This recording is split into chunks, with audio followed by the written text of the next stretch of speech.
ថ្ងៃនេះខ្ញុំបានដើរនៅ Walk Street មុខវាំងខ្ញុំឃើញលោកយាយម្នាក់គាត់កំពុងតែអង្គុយនៅមុខជញ្ជីងដើម្បីរងចាំនៅបងប្អូនប្រជាពលរដ្ឋយើងមកថ្លឹងជញ្ជីងដើម្បីគាត់ទទួលបានប្រាក់មួយចំនួនដើម្បីយកទៅចិញ្ចឹមជីវិតឥឡូវខ្ញុំឃើញលោកយាយខ្ញុំក៏ទៅជម្រាបសួរលោកយាយហើយខ្ញុំក៏ថ្លឹងគីឡូរបស់ខ្ញុំបន្ទាប់មកខ្ញុំក៏បានជូនលុយលោកយាយខ្លះហើយបងប្អូនយើងដែលមកលេងកុំភ្លេចជូនលុយលោកយាយផងតាមទឹកចិត្តបងប្អូនទៅព្រោះលោកយាយ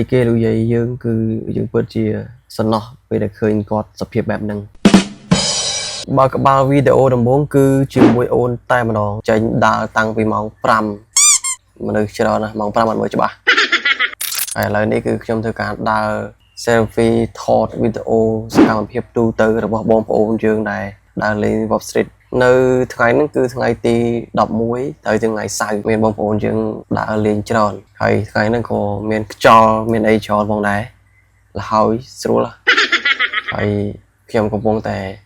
ដើរមើលលិចមើលកើតគីឡូមានស៊ីក្លូមកពីក្រោយជោកចឹងហើយពិតជា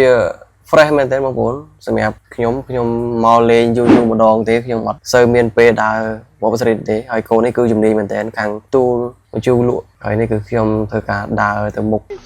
ដើម្បីមើលលិចមើលកើតអីចឹងទៅឃើញមានបងប្អូនយើងលក់របស់របរជាច្រើនគ្រប់សពគឺរបស់ញ៉ាំក៏មានហើយនេះគឺជាកាមេរ៉ាចូលលយមែន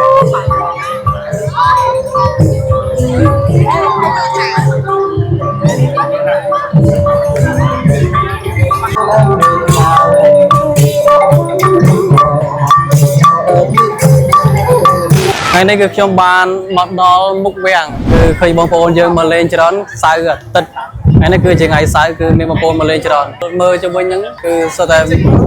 បងប្អូនយើងដែលគាត់មកលេងកំសាន្តសម្រាប់ពីការងារសៅរ៍អាទិត្យហ្នឹងទៅគាត់ដើរលេងលំហែកាយស្រូបយកខ្យល់បរិសុទ្ធនៅមុខព្រះបរមរាជវាំងឥឡូវយើងដើរមើលទាំងអស់គ្នាមកដើរមើលគឺពិតជានេះមិនមែនថ្ងៃហ្នឹងខ្យល់ធ្លាក់ខ្យល់ខ្លាំងហើយដើរទស្សនាមើលទាំងអស់គ្នាគេយើងថ្ងៃសៅរ៍ថ្ងៃអាទិត្យយើងទំនេរពីកិច្ចការយើងដើរលេងដើរមើលបងប្អូនយើងមើលគេមើលឯងចឹងកាត់ stress កាត់អីបានមួយចំនួនផងដែរ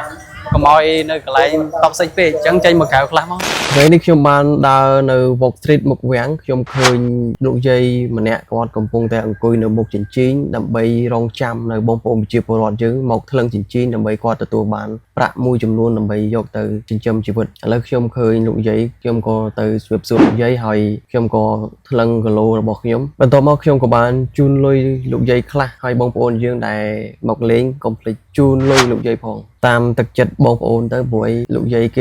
យើងគឺយើងពិតជាសំណោះពេលដែលឃើញគាត់សភាពបែបហ្នឹង